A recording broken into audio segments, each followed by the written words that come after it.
आप देख रहे हैं news@24। नमस्कार, मैं भावना शर्मा और मैं खड़ी हूँ कॉन्स्टिट्यूशन क्लब में और आप देख रहे हैं news@24। इस वक्त जो कामधेनु प्रोग्राम है उसमें हमारे साथ मौजूद हैं वीरेंद्र कुमार जी। और मैं बता दूं कि इनकी बवाना में बहुत बड़ी गौशाला है, तो पूरा परिचय बताइए सर और आज के प्रोग्राम के बारे में बताइए। मैं विजेंद्र कुमार ध्यानी श्री कृष्ण गौशाला बवाना का जनरल मैनेजर हूँ। आज मैं यहाँ पे एक खिलता कमल कामधेनु पहल के हिसाब से मैं महर्षि वशिष्ठ गौ शक्तिपीठ योजना के अंतर्गत कॉन्स्टिट्यूशन क्लब में आया हूँ और यहाँ पे एक संगोष्ठी चल रही है, उसमें हिस्सा लेने के लिए। सर, आपके गौशाला में कितनी गाय हैं?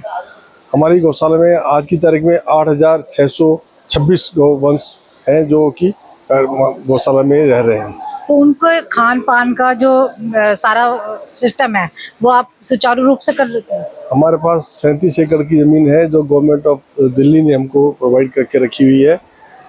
यह दिल्ली की एक सबसे स्वस्थ, सबसे स्वच्छ एंड बहुत अच्छी गौशाला है। इसमें हम अपनी गौवंशों को बड़े ही सौम्य वातावरण में हम उनको रखते हैं। सर, आपको चुनौतियां भी तो आती होंगी आपके सामने कि भाई किसी चीज़ में दिक्कत आती होगी गाँव की देख रेख करने में? चुनौतियाँ तो बहुत है, पर फिर भी हमने हमारा जो ट्रस्ट है वो हमको बड़े अच्छे से हम उसको रख रहे हैं। चुनौतियाँ हैं, कभी कभी चारा की उपलब्धता नहीं होती है, हमको चारा लेने के लिए क्योंकि बड़ी संख्या में है तो चारे की बहुत बड़ी व्यवस्था करनी पड़ती है। कभी हमको सूखे चारे की व्यवस्था करनी पड़ती है, कभी कभी बरसात का भी होता है। बाकी उनको लिए जो फंड्स की आवश्यकता है वो सबसे बड़ी कमी है हमारे लिए। और फिर भी हमारी संस्था जो है किसी न किसी रूप में कैसे न कैसे उधार लेके भी हम गौवंश की रक्षा करते हैं। आप इसी तरीके से गायों की रक्षा करते हैं, तो थैंक यू सर। आइए इसी सिलसिले में बात करते, तो हमारे साथ मौजूद है संजय वशिष्ठ जी जो किसी परिचय के मोहताज नहीं है, मैं बता दूं। और सर, अपना पूरा परिचय दीजिए और हम आज के प्रोग्राम के बारे में बताइए। मैं संजय वशिष्ठ हूँ और भारत मंडपम से जुड़ा हुआ हूँ, वहाँ पर सेवाएं हैं मेरी। लेकिन इन लोगों ने जो Maharshi Vashishtha institute of Gaushala management and research council ने as a humble tribute to freedom fighters martyrs, देश जब स्वतंत्रता दिवस की समारोह मना रहा है तो उसमें ये प्रोग्राम रखा था गौ शक्ति पीठ के ऊपर भारत खिलता कमल कामधेनु पहल। इस विषय पर यहाँ पर चर्चा हुई है और माननीय एनिमल हस्बेंड्री मिनिस्टर यहाँ पर आए हुए थे, तो उन्होंने उद्बोधन किया है यहाँ पर और देश को एक रास्ता दिखाया है कि हम खेत खलियान को किस तरह ऑर्गेनिक खेती से परिपूर्ण करें, गौ माँ का आशीर्वाद कैसे लें। और गौ माँ हमारी एक पुरातन संस्कृति है, संस्कृति का एक हिस्सा है, वही बचा सकती है आज मानव समाज को। उसकी सेवा से ही, केयर एंड क्योर से हम लोग बच सकते हैं। सर, आजकल देखा गया है कि लोग कुत्ते पालते हैं और गाय सड़कों पे घूमती हैं, तो इसके लिए क्या संदेश देना चाहेंगे आप आज की जो न्यू जनरेशन है, न्यू पीढ़ी? युवा हो, हिंदू हो, मुसलमान हो, क्रिश्चियन हो, सिख हो, कोई भी धरती पर है, यदि उसने मूल धारा को, मूल आत्मा को, धरती को और सनातन संस्कृति को छोड़ा है तो उसको बहुत बड़े नुकसान होने वाले हैं। प्रकृति को संभालना पड़ेगा और उसके जो मूल तत्व हैं, उसकी जो ऊर्जा जहाँ से मिलती है, जैसे गाय से, तुलसी से और गंगा से, और ये जो हमारे सनातन तत्व हैं, और इनको जरूर, और पशु पक्षियों पर अत्याचार ठीक नहीं है, बस हम ये कहना चाहते हैं। थैंक यू सर, आपने हमसे बात की। Thank you. Thank you. Thank you. और किसी की बात? आइए बात करते हैं, तो सर अपना परिचय दीजिए और आज जो प्रोग्राम हुआ उसके बारे में। मेरा नाम चौधरी जुबैर अहमद है, मैं विधायक हूँ सीलमपुर दिल्ली से। तो सर, आज आप यहाँ पे आए कामधेनु प्रोग्राम में, तो इसके गाय के बारे में आप क्या कहना चाहेंगे? गाय को शास्त्रों में माँ कहा गया है, तो उसको सबको मानना चाहिए, सम्मान करना चाहिए। और जब तक गाय दूध दे रही है, जब तक तो वो माँ है, और जब वो दूध देना बंद कर देती है तो उसको लोग बोझ समझने लगते हैं। वो सड़कों पर आती है, कूड़ा खाती है, पन्नी खाती है, एक्सीडेंट होते हैं, दिक्कतें आती हैं, तकलीफ है लोगों को। जब हाईवे पे गाय आ जाती है, जब भूखी होगी तो कहीं जाएगी। तो हमें इस बात को सोचना पड़ेगा कि खाली सरकार के भरोसे ही नहीं, लोगों को खुद आगे निकलना पड़ेगा। गाय दान करने से सब कुछ नहीं होगा कि जन्मदिन हुआ, किसी के कोई और फंक्शन हुआ तो उन्होंने गोदान का वचन ले लिया। गोदान के बाद उसका खाने का वचन भी लेना पड़ेगा कि हम इसका 1 महीने का 2 महीने का खाना हम उठाएंगे, वो देना पड़ेगा। कम से कम एक गाय जो बुजुर्ग होगी है, बूढ़ी होगी है, वो भी कम से कम 15 किलो चारा खाती है। 15 किलो चारा का सबसे सस्ता आप देखोगे तो 10 रुपए केजी से 150 रुपए का पड़ता है।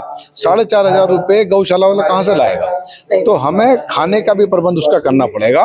जब तक दूध दिया, जब तक माँ है, उसके बाद नहीं है, तो ये अच्छा कल्चर नहीं है, इसमें चेंजिंग आनी चाहिए। Thank you sir. ये सोचते थे कि भाई गाय का पेशाब क्या है, तो वो, और आज भी उनकी 73-74 साल उम्र है और हमसे ज़्यादा वो वर्क कर सकते हैं, इतनी शरीर के अंदर फुर्ती है। तो हम भी कोशिश कभी करें, हिम्मत मारी कि भाई हम भी वो पी सकें, तो कोशिश जरूर करेंगे लाइफ में। अगर ऐसा गाय का दूध ही नहीं, गोबर क्या, मूत्र क्या, सभी एक औषधि के रूप में इंसान के लिए दवाइयों का काम करते हैं। बिल्कुल है जी, इसमें कोई आज से नहीं है, बरसों पुरानी ये चली आ रही है। और हम देख भी रहे हैं कि आज भी गाय को आप अगर पूड़ी खिलाने चले जाओ हाँ, तो वो नहीं खाती, नहीं खाएगी वो रोटी खाती है जी। जिसपे घी ना लगा हो, ठीक है, क्योंकि आज का जो घी है वो ओरिजिनल नहीं है, जी तो उसकी जो आज स्मेल आती है वो गाय को पता है कि मैं क्या खा रही हूँ। तो वेजिटेरियन है। आज हमारे देश में जो झगड़ा भी चल रहा है, अमेरिका वाले जो दूध वूध की वो प्रोडक्ट वगैरह बेचना चाह रहे हैं, वो भी यही झगड़ा चल रहा है कि भैया ये नॉन वेज दूध हम क्यों पिलाएंगे अपने गाँव शहर में आके। तो बहुत बढ़िया है और इसकी पहल इन्होंने करी है, बहुत पहले से है। हम अभी संपर्क में अभी से आए हैं, तो हम भी जो सेवा होगी पक्का करेंगे। Thank you sir. बहुत बहुत सर मेरे को नंबर दे दीजिएगा, ठीक है। इसी सिलसिले में बता दूं कि शादी हो, पार्टी हो या कोई खुशखबरी हो, तो मीठा आपको बहुत पसंद है और मीठे से ही बात बनती है। तो आज हमारे साथ मौजूद हैं हीरा स्वीट्स के मालिक महेश शर्मा जी। नमस्कार। तो सर अपना बताइए और आज के प्रोग्राम के बारे में बताइए। आज आपको ये मिला है, आपको कैसा लग रहा है? ये बहुत बढ़िया है जी, गऊ की सेवा होना अच्छी बात है। और गऊ की हमारे देश में तो शुरू से भगवान किशन करते हुए आए हैं, तो हमें भी करनी चाहिए। गऊ हमारी माता कहलाती है, इसलिए गऊ की तो सेवा हर हाल में ही होनी चाहिए। और सर सारी मिठाइयाँ भी तो दूध से दही से बनती दूध और दही के बिना तो हमारे देश में कुछ है ही नहीं। परंपरा है, दूध दही है तो हमारा भारत देश है, और दूध दही नहीं है तो हमारा भारत देश का, तो हमारी पहचान ही दूध दही से है। ठीक है, थैंक यू सर। आइए उसको इंट्रोडक्शन दीजिए ना। मेरा नाम विशाल कुमार है। मैं क्यूडो इंटरनेशनल प्राइवेट लिमिटेड, ये एक जापानीज वेंचर है जिसका मैं डायरेक्टर हूँ यहाँ पे इंडिया ऑपरेशंस का। और मुझे यहाँ आज आमंत्रित किया गया था और मैं इनके पहले भी कार्यक्रमों में मैं रहा हूँ। और नमस्ते, मैं महर्षि Vashishtha institute of Gaushala management में प्रोजेक्ट हेड हूँ। और आज ये जो हम लोग कार्यक्रम कर रहे हैं भारत खिलता कमल कामधेनु पे है, इसमें बेसिकली हमारा जो मेन मोटिव है, हम कोई गौशालाएं नहीं खोल रहे हैं। हम जो गौशालाएं अभी इस देश में हैं उनको कैसे हम सशक्त करें, कैसे उनको सस्टेनेबल बनाएं, कैसे वो गाय जो हैं उन गौशालाओं में गाय जो हैं उनके थ्रू ही लोग अपने लिए कमा सके और ट्रेनिंग प्रोग्राम चला सके। बेसिकली हमारा एक एम ये भी है कि गाँव में बच्चों को जो पलायन हो रहा है, कम पढ़े लिखे बच्चे शहरों में चले आते हैं, उसको रोके, उनको अगर वो गायों के प्रोडक्ट से खाद बनाना सीख जाएं, दिए, मोमबत्ती, धूप और ये सारी छोटी छोटी चीज़ें, तो स्त्रियों के लिए भी मतलब एम्पावरमेंट है, औरतें भी अपने लिए कमा सकती हैं। उस तरह का हमारा एक विज़न है और इसमें हर गांव में एक गौशाला हो, गौचर भूमि हो जिसका इस्तेमाल हो, उस पर हमारा जोर है।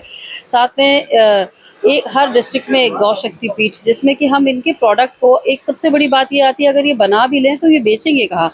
तो हमने एक गौका करके एक ब्रांड भी लॉन्च किया जिसमें हम जिसके तहत हम इन्हें मार्केट प्लेस देंगे और इनको एक प्लेटफॉर्म पे ले आएंगे जहाँ पे कि ये जो भी प्रोडक्शन कर रहे हैं उससे ये अपनी आमदनी भी कर सकें और गायों की सेहत पे काम हो।